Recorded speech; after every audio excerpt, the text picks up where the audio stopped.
it's a cycle. Every time it's a cycle. We're at the beginning of the AI cycle.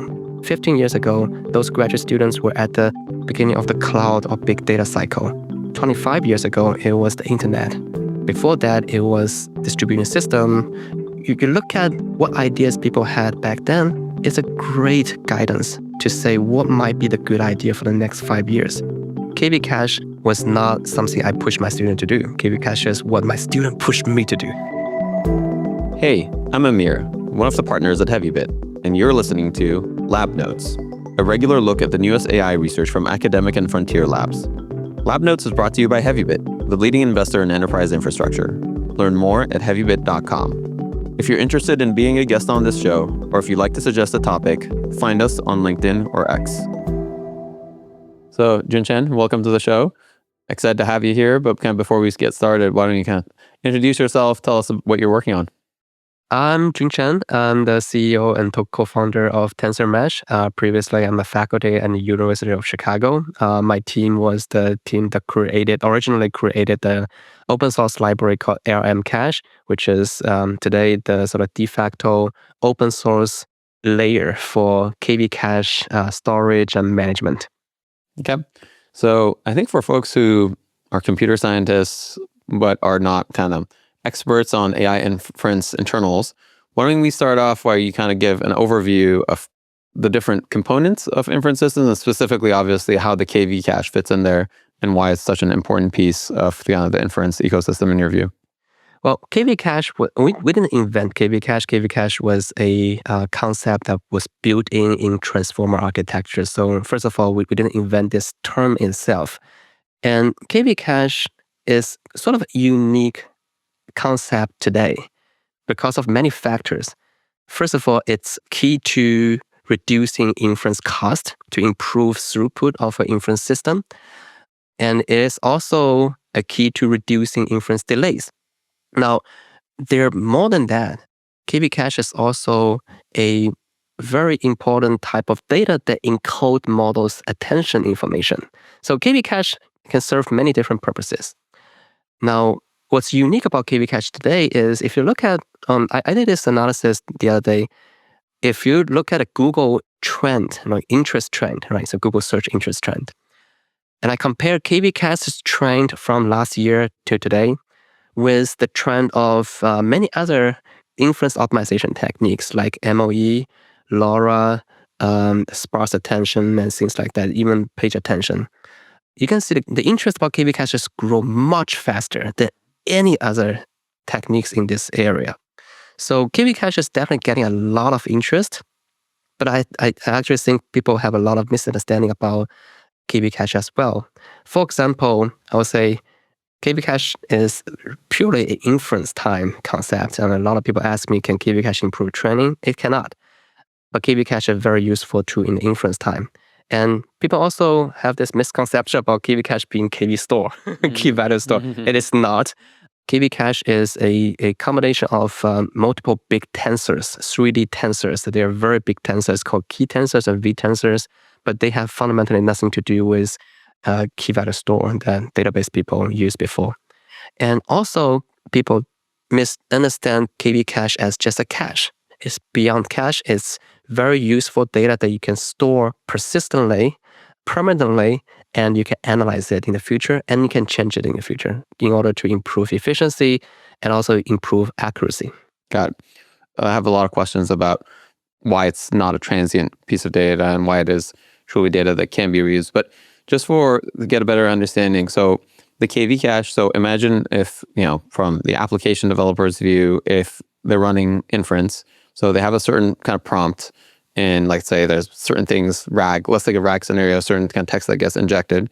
And as kind of inference is happening, when you go through the tokenizer and the different like attention heads, like do they each have their own KVCache, or there's a one KVCache for kind of each kind of prompt and the next token that's calculated? I think it's useful to explain the basics of KVCache first, okay? Just imagine in all these AI applications today, it's very common for the model to see the same prefix multiple times. For example, you give the model a document to analyze and ask a question. it gives you the answer, and then later you ask another question about the same document, or maybe you ask a follow-up question. The same document will be read again by the model as a prefix, as the same prefix. And KVCache is the representation of model's internal understanding of that document. So if you keep it in GPU memory or in CPU memory and then load it back into GPU memory when it's reused again, that KVCache can help the model to skip all the processing of the document. Okay. Now you mentioned these it has and layers, and that's all part of the dimensions, the 3D dimensions of the KVCache. So KVCache records the model's embedding at each layer and each head within a layer, and together that's why it's three-dimensional. It's token by layer by head, but it's just a big blob of floating point numbers that represent models' understanding of a big prefix. Got it. And just to understand, get this cache, the size of this data for, let's say, and you can do kind of run us through that, but could give a sense, just order of magnitude. So pick whatever model size you want, or in context size you want. Like, are we talking megabytes? Are we talking gigabytes? How big does the KVCache get? It used to be a simple answer. Okay, when it was the model was a full attention models, which means KVCache is the shape of number of tokens by number of layers by number of heads, 3D, right? Back in the days, that was a year ago, the KVCache size is easy to compute, to calculate, to estimate. For example, for a Llama model, 70B model, thousands of tokens will have a KVCache the size of tens of gigabytes. It's easy to estimate because it grows linearly with the number of tokens. These days, with the proliferation of linear states, right, linear models or hybrid models, the KVCache size is not really a function of the number of tokens, but the function of the model architecture itself. So some models have big linear state that represents whatever number of tokens in the context. But that size is really model dependent, model architecture dependent. For example, Kimi K3 is a much bigger linear state compared to other models, but it has more linear layers than other models. So today it's much smaller and it's more or less independent to the context lens. But again, that size is still a function of the model architecture. I think we're talking about hundreds of megabytes for long context. I know you recently put out the paper, kind of what do you call it? Is the Internet of KVCache, or an Internet for data, or Internet for AI data? Wow, that was almost 2.5 years ago. Okay, all right. So one of the central premises of what you do is that the KVCache is not some transient internal calculation that the GPU is doing. That this computation, this data, it's big data. Let's say it's similar to other forms of big data. So in a way, as someone from a data background, I think so. What makes data it has to outlive the system that produced it. Right. You have to be able to inspect it. You have to be able to port it from one place to another place. That's the definition of non-caching. Yeah, exactly. That is the definition of not of a cache. So a cache is usually something that's very ephemeral, usually, so that you just don't do another calculation again. So tell us more about why that kind of the insight you have, or why your belief that this is not a cache and it is truly data. It should be ported around. It should be shared between different. You think even between different calls, different tenants, basically that it's like a CDN. These can be cached and stored in. Right. I used to use the analogy with CDN, but I think people these days don't remember what CDN is. I was actually asked by one student, is CD a neural network or something? Oh, yeah. No, but I got what you mean. I think that it's very important to differentiate caching versus data, because caching and data require very different infrastructure. Now, everyone in inference infra sort of went through a journey that all began with people thinking the inference engine is at the center of the world, and you get the best inference engine, you get the best inference performance. And then they realized that the improvement of performance really rely on whether you can cache the important KVCache, right? The reusable KVCache in the system. Now, at the beginning, people think, well, why don't you just keep in the GPU memory? Because that was where KVCache was created in the first place, right? You keep it there. But then you realize, this user will come back maybe in 10 minutes. And by then, the KV cache is already the GPU memory GPU memory is very precious, so the KV cache may be evicted by that time. So you want to keep it in CPU memory. And then you realize, a lot of agents may not come back in 10 minutes. They may come back in a day or 2 days. And they may want to reuse KV cache after the inference cluster is turned off and turned back on again, right? So there you have this gradual realization that the KV cache is not just something you put in GPU memory, CPU memory, but also persistently. So there is this side of things, right? So this aspect of gradual realization that this data really need to be persistently stored. Now, that's one aspect. But the other aspect to it is mostly from a research perspective, that from academia community, that KV cache can be analyzed, can be optimized. And that is really, I think, the real driving force for people to think this as a real data as opposed to caching. Because cache is not just ephemeral. It's also black box data. You reuse it. But once you start to analyze it, once you start to optimize it, once you start to change its content, it starts to go beyond caching, but to real data.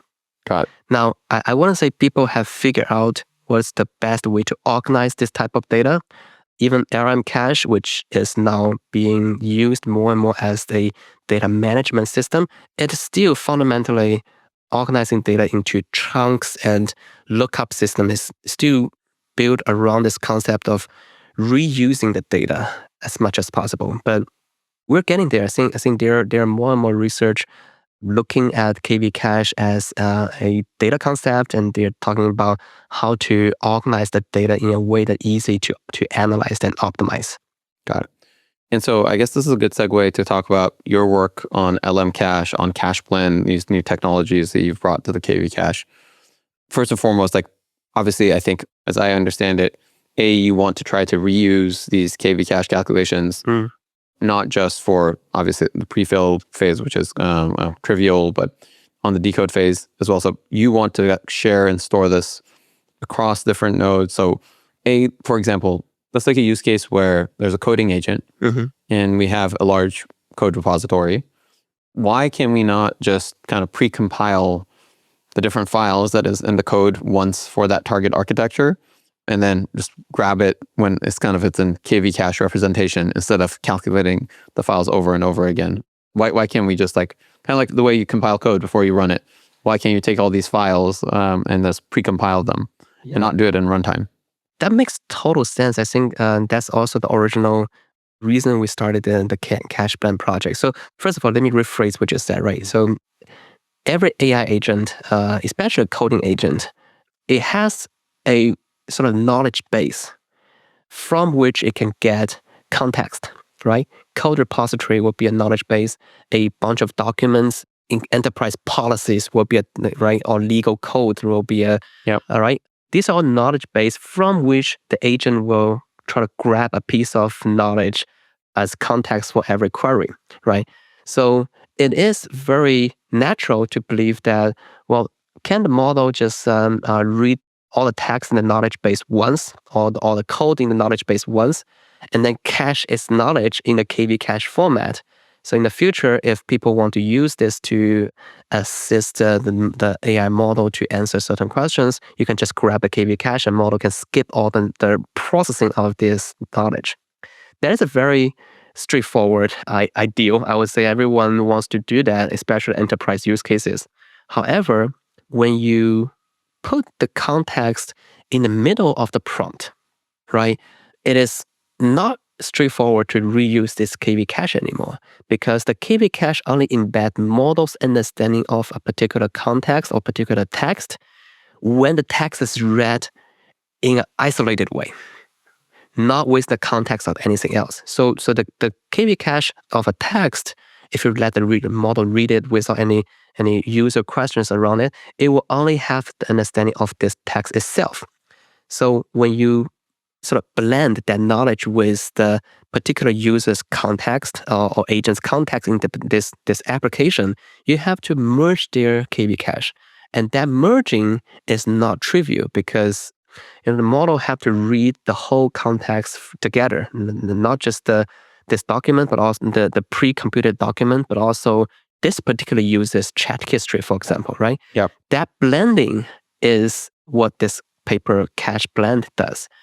And that blending will still allow the model to reuse the KV cache, largely reuse the KV cache of this knowledge base, but also dynamically create the cross-attention between this document and the user's context. So the cross-chunk attention is what basically what I was describing does not work because you need that cross-chunk attention, and where the file will get which chunk of the file, the KV cache calculation might be different, right? Exactly. Based on where it is. Exactly. Is it just the location? And so is it like within, let's say, imagine a long context, is it just the location that affects it, or is it more to it than that? Can you just like reorder them? It's more than location. Well, you mentioned location. There's this thing called positional encoding or rotary encoding. The positional encoding can be updated very quickly. That's not the real problem. The real problem is semantically, the user's context and this particular documents need to combine. Their KV cache need to be combined. Got it. Blended. Now, I would say you mentioned LMCache and CacheBlend, and I think the bigger picture here, the deeper sort of trend here is when you look at every text data or human readable data, there is a KV cache format of it. The model will translate that into KV cache format. And the KV cache format is what we call model native data or AI native data. Now, on the face of it, you can say, well, anything you do with the human native text format data can be applied. There should be an corresponding operator to the AI native data, the KV cache format. But it's not that straightforward, right? Like you can concatenate these any two strings together very easily. But when you try to concatenate two KV cache together, it becomes not that trivial. You need to create new algorithms like CacheBlend to enable the concatenation of KV cache. You can of course think about any other things you do with human readable text. You need to do some innovation to enable that in the AI native format. Yeah. So if you want to mathematically think about like there's a bunch of text that there's some sets, I can reorder them and it will change the meaning. Is there like another basically arithmetic similarly in the KV cache side though? Yeah, you can reorg and chop them up and concatenate and do things. How to do that in the KV cache world. And that's what CacheBlend does. It basically figures out how to rearrange these things. So is the accuracy then perfect, or is there any kind of degradation as you're trying to do this? It's very interesting. It's obviously if you do this very carelessly, it will hurt quality. If you don't, for example, there is in CacheBlend there's a fraction, there's a ratio, or we call alpha ratio that dictates how much recompute, how much you blending you do, right? Now, of course, if you do 100% blending, that means you just recompute the whole KV cache. If you do 0% reblending, you only update the positional encoding, but you don't reconstruct the cross attention at all. Usually, we set that to be 10 to 15 to 20%. So that range, so you get a lot of a benefit from reusing the KV cache, but you reconstruct certain amount of cross attention. Now, what's interesting is that 10-20% on average will give you almost the same. Well, actually, I would say in most cases, it's the exact same quality on average. But if you, in certain cases, 10% or 15% recompute give you higher accuracy than 100% recompute. There is this hypothesis we have about this. We don't have the real proof because neural network is just mathematically too messy to prove anything. But our hypothesis is sometimes the cross attention is not needed for all the tokens, right? It's like if you read two documents together, you don't need the cross attention across all of them, right? Sometimes you turn off the cross attention for many of the tokens will help the model focus on the right cross attention.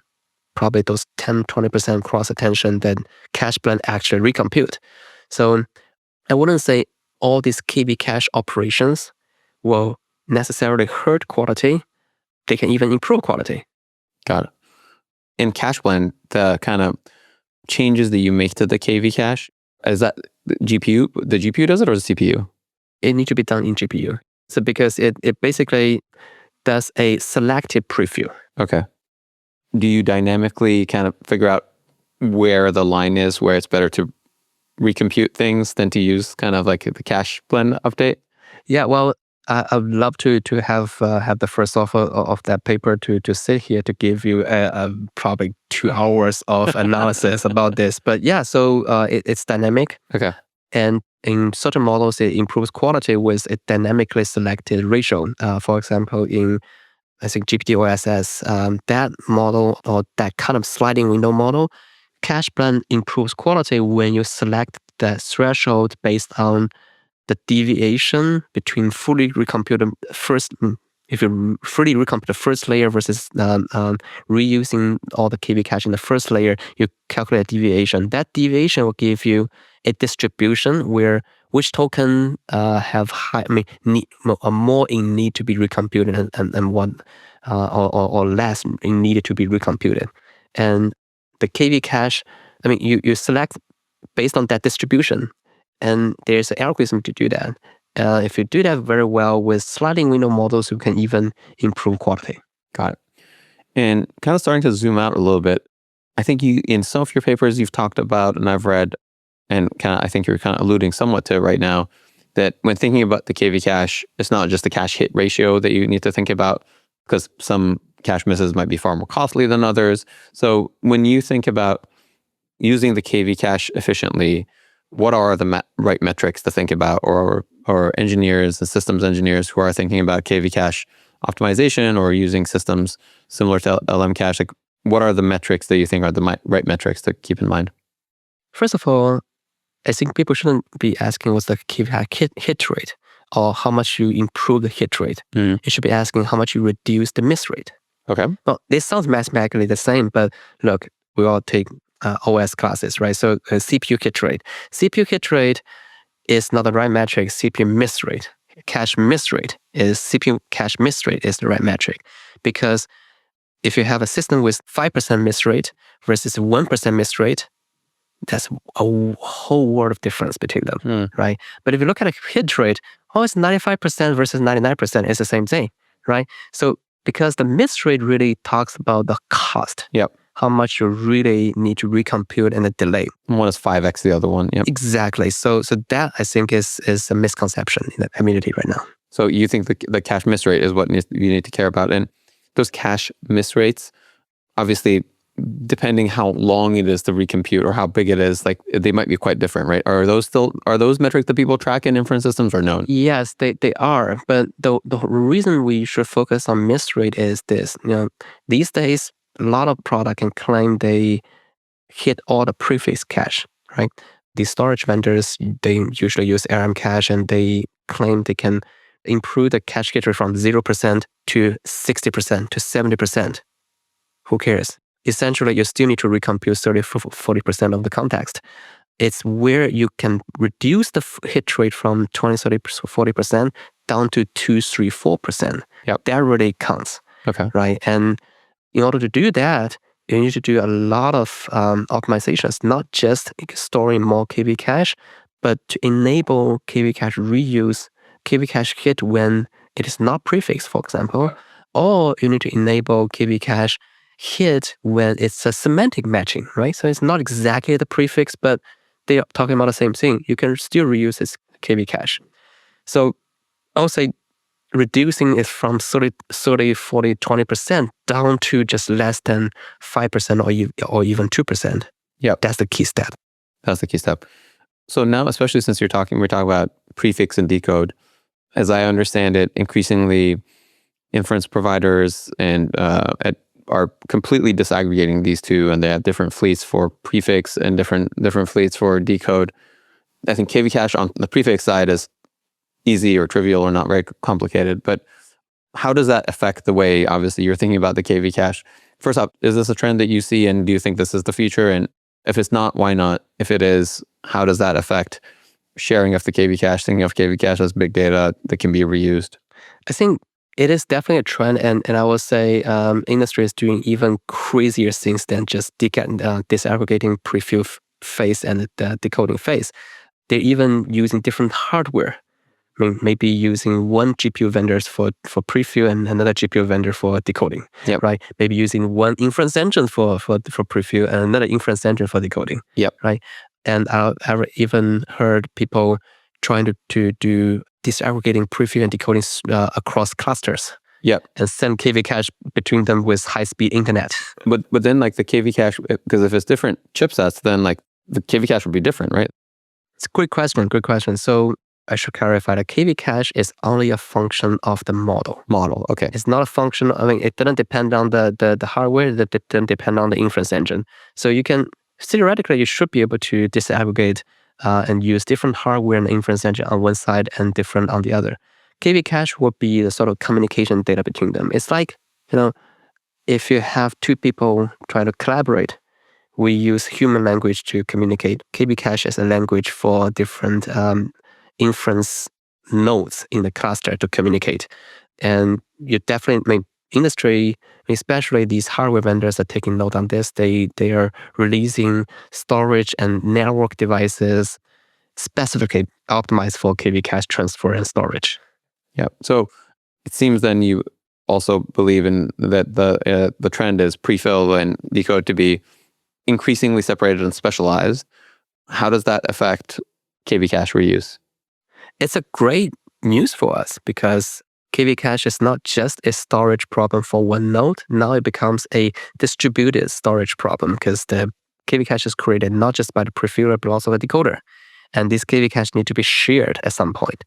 For example, the KVCache created by the decoder need to be reused by the prefiller in the next phase, in the next round of conversation, because the decoded output will be the context of the next query, right? Say part of the preview. So KVCache need to be flow back to the prefiller. But again, that's just one example. If you think about one prefiller and prefilled KVCache is going to be used by 5 different decoders. These 5 different decoders need to share the KVCache, right? All of a sudden, you create a topology of prefiller nodes and decoder nodes, and they all share KVCache across each other. At a higher level, you can think about similar, if you zoom out from that, you can think about agent, right? Different models, they share KVCache across themselves. So I think disaggregating anything in the inference world likely will create more and more demand for KVCache storage and distribution. Yep. I think one item that I came across and you alluded to in the beginning is how on newer architectures, there is a goal of trying to reduce the size of the KVCache. I think DeepSeek with MLA, I read they claim a 93% reduction. I saw Professor Han at MIT had a paper called Duo Attention where he's trying to reduce the size of the KVCache. Do you think some of the work they're doing maybe goes against the bitter lesson, which is just throw more memory and compute, don't make the architectures more complicated? Do you think this is a direction that increasingly things will go, or do you think the solution is better reuse of the KVCache? Or do you think, no, these are both going to happen in parallel and will be more efficient, but still contexts are going to grow and we need both of them? Fundamentally, there will be more demand for AI workload.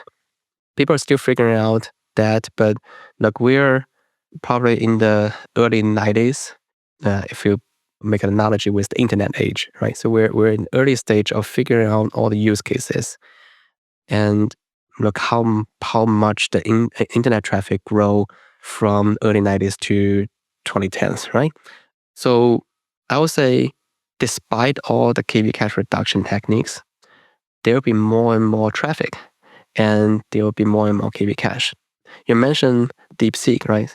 Even with DeepSeek, we did a calculation, a B300 or B200 GPU for only 24 hours, it creates almost 100 terabyte of KVCache. That's all a compressed KVCache form. One single GPU, one single, not for one node, one single GPU for 24 hours. There's a lot of KVCache created by these GPUs anyway. And everyone knows Java's dilemma, right? So that you will have more traffic. If you make it more efficient, you only have more traffic and compensate the improvement. So that's going to be the future. So my understanding is these model architecture companies, the model companies, they make KVCache smaller, not for the purpose of eliminating the need for KV cache storage or KV cache optimization. Their main driving force is to enable longer decoding or longer context within the GPU memory. They really need to cram in more tokens in one GPU's capacity. So fundamentally, we're not looking at the same problem. I mean, we're not trying to solve the same problem in different ways. We're trying to solve different problems. And as a result, with more traffic, there's just going to be more need for KV cache infrastructure. Got it. And I want to talk about now, again, going further up in the stack, there's two different trends or use cases, emerging technologies, and how those affect the KV cache or optimizations that have to be made. And one is going to be just like longer horizon agents, which is an area we are actually been thinking quite a bit about here at Heavybit. And the other one is other modalities like voice and video. So let's start with longer horizon agents. So assuming, and this is something that I believe, that we're going to go from this kind of prompt response, go do this, it'll come back, go do this, it'll come back, to a world where these agents are going to be running by themselves for very long periods of time, and they'll only come to us when they're going to own the outcomes, and then come to us when they actually need additional direction. In such a world where I believe there's going to be a lot of things that are going to be stored in memory, and memory, I don't mean GPU memory, I mean agent memory. That is also a form of storage right now in text. What's the interplay there between that and the KV cache as these agents become longer horizon? So it's a great way to put it. Now, normally when people ask me long horizon or agentic workload, I would say that's a great fit for KV caching, because the more interaction the model does with the word, the more history it accumulates and the more KV cache hit you can have. But I think you made a great point when you say this interplay between memory in the text form versus memory in the KV cache form, right? Because I think I don't have a great answer to that. If your key point here is how to balance these two type of memories, I don't have a great answer to that. I think at this point, all I can say is at this point, the infrastructure engineers are storing KV cache as much as possible, and the application developers, independent to the infrastructure engineers, are storing as much text format data as possible, and each of them are trying to organize the knowledge or the memory in their own ways. And the application developers, they're creating indexing or hierarchical structures or searchable ways to organize text. And infrastructure engineers are trying to store more KV cache, and companies like us are creating ways to identify which context is more relevant to a particular query. So at this point, I don't think these two communities are talking to each other in the first place, let alone creating an organic way to jointly optimize memory. But I think we will get there. And I think once these two communities start to collaborate, they will create very useful and interesting tools for, I would say that would be the next generation of AI, long horizon agent memory. Yep. As of today, do you think agent application developers, people building agents should be aware of the KV cache at all? Or is it something that... Oh, they definitely should, for a very practical reason. If your infrastructure system, the inference system only can reuse prefix KV cache, the application developers are better off reusing context as in the prefix part as much as possible, right? If you chop it up and recompile, concatenate different memory together every time, you're gonna just miss all the KV cache. Reorder the tools every time. Exactly. I think people learn their lessons, and even these days, agent harnesses, they by default just reuse prefix as much as possible. However, if you talk to any agent memory companies or researchers, reusing prefix is not necessarily always the best way. So there's gonna be this tension. I think right now this tension is not surfaced because these two communities are not talking to each other, or they don't think there's a way for them to talk to each other. But I think as token costs become higher, non-sustainable, and applications try to get better accuracy, and infrastructure people creating more and more crazy optimizations, they gonna at some point try to talk to each other. Now coming to the second item, so voice, video. Obviously with video, there's so much more. The size of the data, I assume, even for the KV cache, is much, much larger. I don't know. Right. For those modalities, anything specific about KV cache technology that you guys are looking at, or differences that exist at least today or going forward? Multimodality is definitely a insofar overlooked corner of inference efficiency. I would say. I mean, there are a lot of models and inference engines are built for multimodal data, but I think efficiency is an overlooked corner of that. Now, the direct impact on KV cache is once people have more multimodal input, especially multimedia input, they're going to be just 10x or 100x more tokens easily. Yeah. Right? Think about how many tokens you're going to have in one 10-second video. Yep. It's going to be probably the same number of tokens as in a 1,000-page book. Yep. Okay. Just one 10-second video. So caching will definitely help a lot. But caching itself is not enough because the model itself also need to realize that there's so much redundancy across the frames. Now today, a lot of these models just do frame sampling, like one frame every 8 frames. But that's so stupid. I mean, you may lose a lot of information, or you may oversample at the same time, right? So the model needs to be smarter. But again, in the meantime, KV cache is gonna be a big part of the solution because it's just more tokens, and caching skips a lot of compute for you.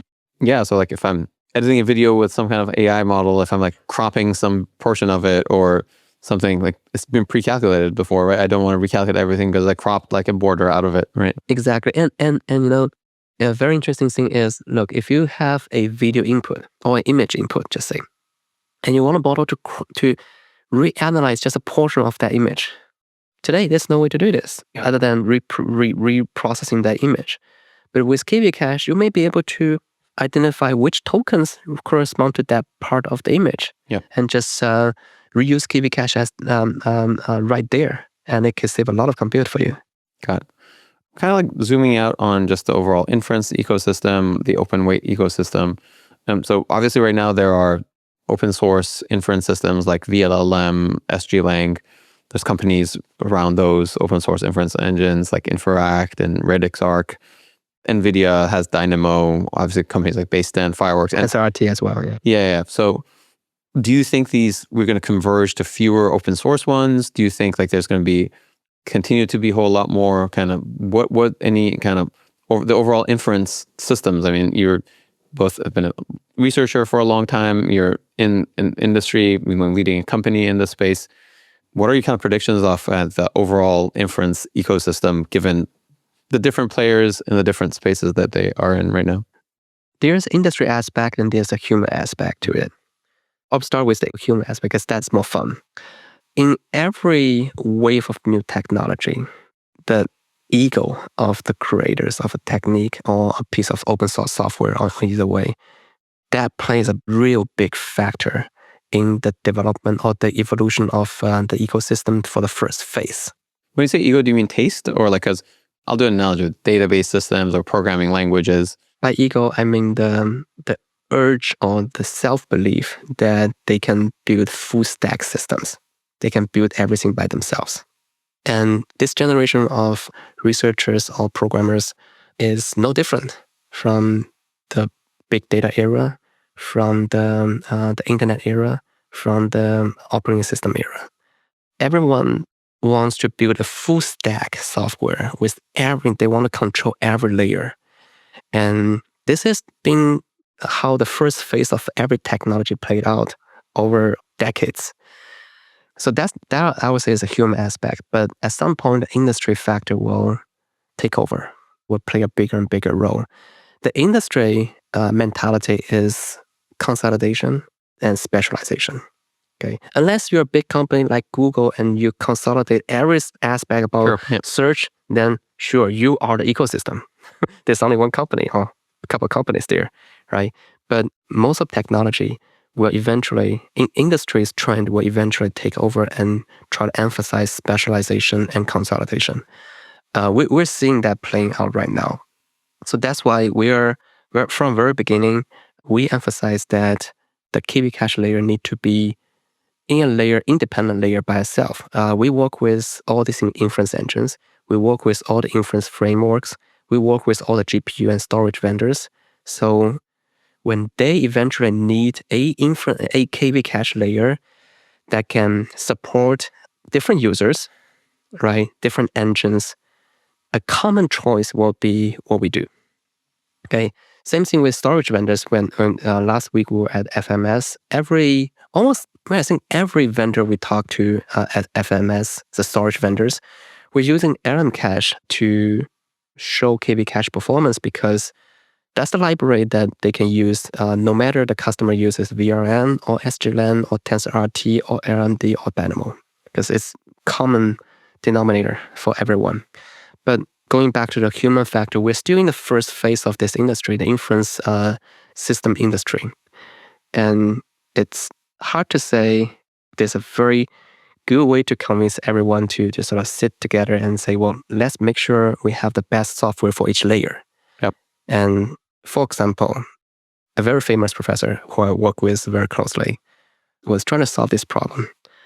And it's hard because at the first phase, everyone has very high ego that they can build everything by themselves and they can outpace everyone and they become the dominating player and they dictate all the interface of everyone. But let's see. Okay. All right. So you donated the LMCache project to the PyTorch Foundation, and obviously you have building on a lot of the technologies obviously that you did with LMCache, and you guys are an open source company. Kind of walk me through kind of as a founder how you made that decision, why to be open source, your thoughts on open source, especially now when there's code gen tools that might, increasingly we hear it's very hard to maintain the quality because people create a lot of PRs that are sloppily written. Or like, tell us about kind of both the decision to donate LMCache to the PyTorch Foundation and building an open source business. First of all, let me clarify.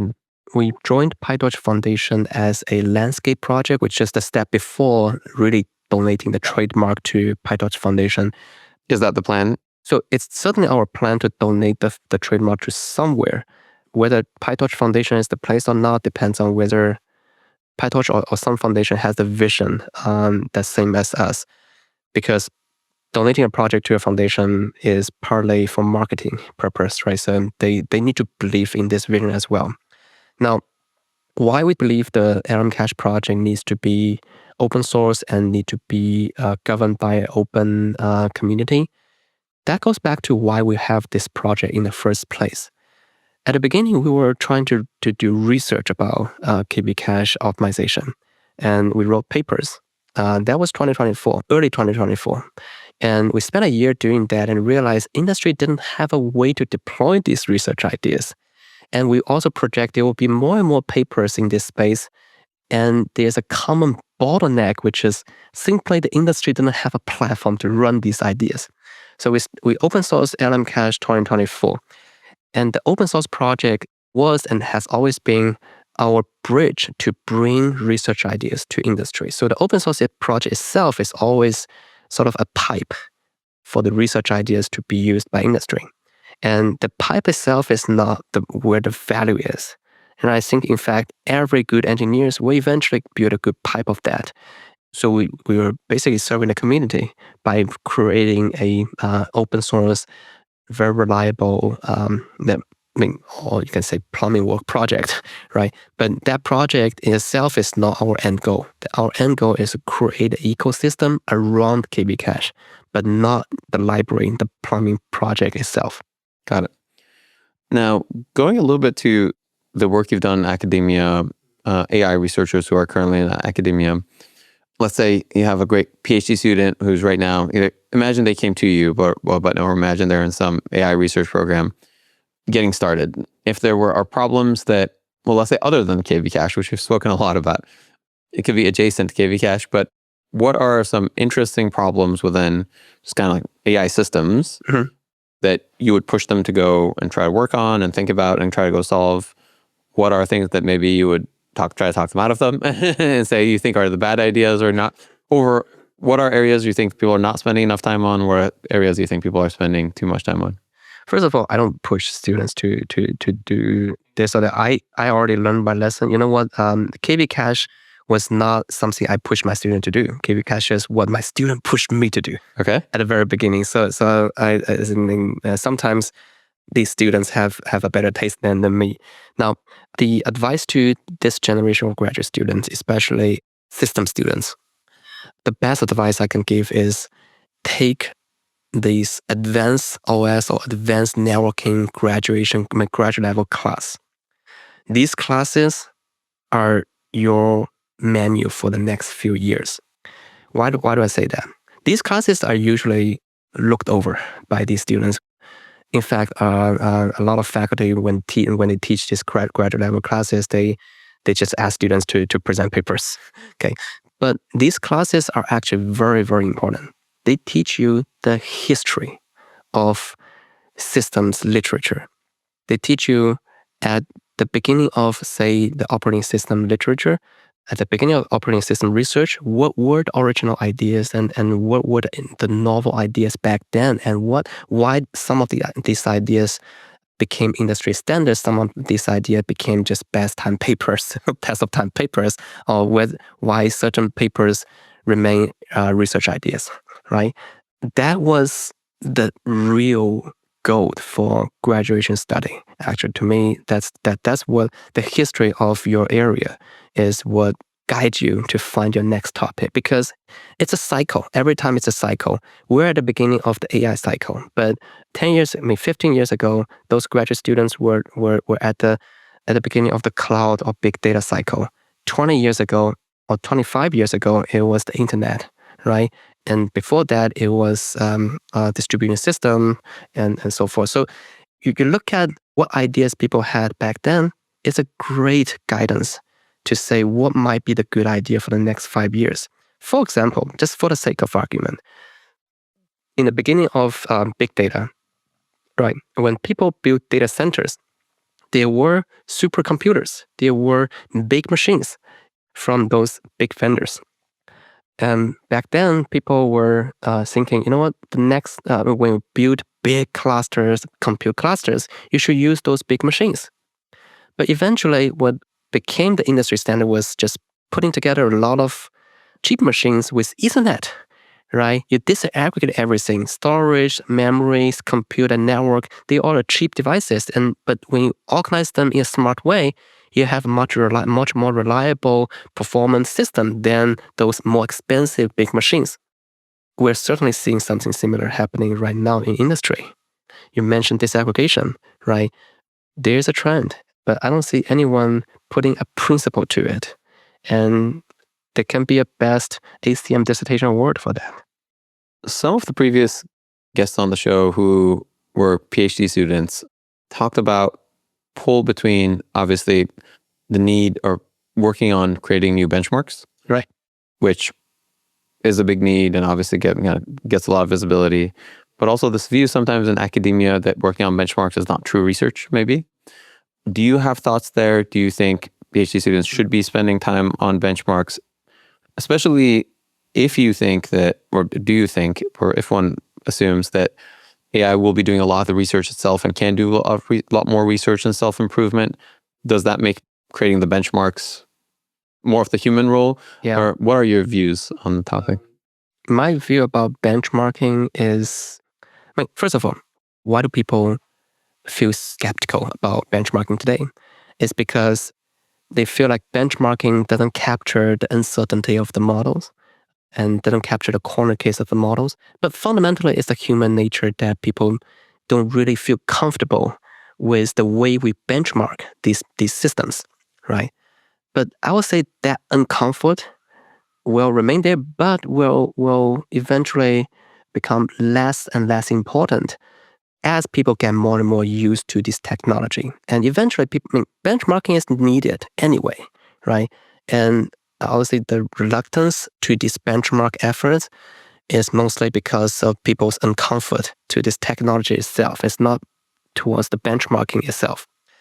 Now, if you go back, like I said, in history, right? 20 years ago, when database became the new thing in the world, there were benchmark efforts like YCMB, right? And those the Yahoo benchmark, you probably heard about that. It's a very famous paper about this. People were skeptical about that back then too. People thought, well, if you benchmark a system performance without first principle, you just look at the numbers, you're probably just benchmarking how this particular company built its hardware, right? There's no real insight from it. But eventually people were convinced that this benchmark is useful because eventually you are buying those the databases from those vendors anyway, right? The things that you don't really feel comfortable, which was vendor-specific numbers, became part of your life, become part of the consumer's life anyway.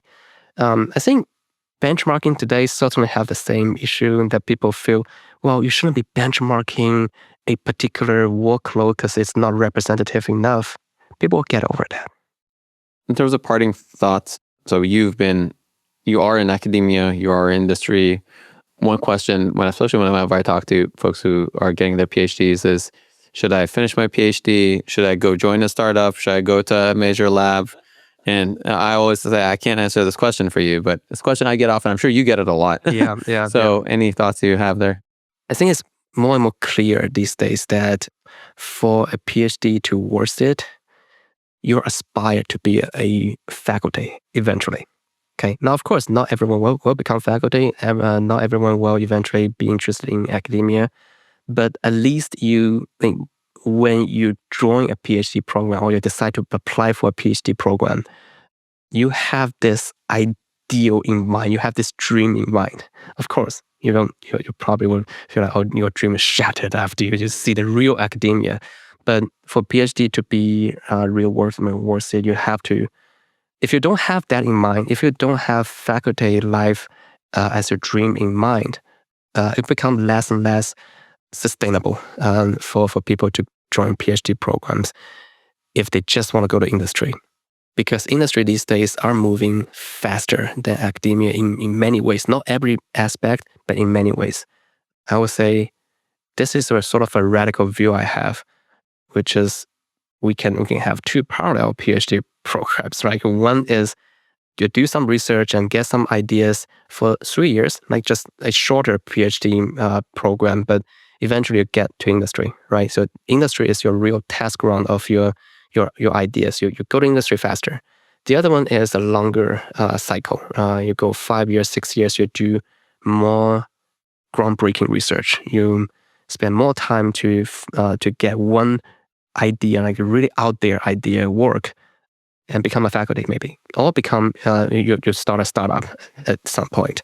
But I think at this point, if you want to stay in PhD program for 5 years, first of all, I don't encourage people to quit in the middle, okay? But if you really want to spend 5 years there, you need to have this dream of becoming a faculty. Otherwise, it's not sustainable. Got it. Well, Junchen, thank you so much for coming on and being on the show. I think I learned a lot. Thank you. Thank you. That's all we have time for today. If you're interested in being a guest on this show, or if you'd like to suggest a topic, find us on LinkedIn or X. This show is brought to you by Heavybit, the leading investor in enterprise infrastructure. To learn more about Heavybit, visit heavybit.com.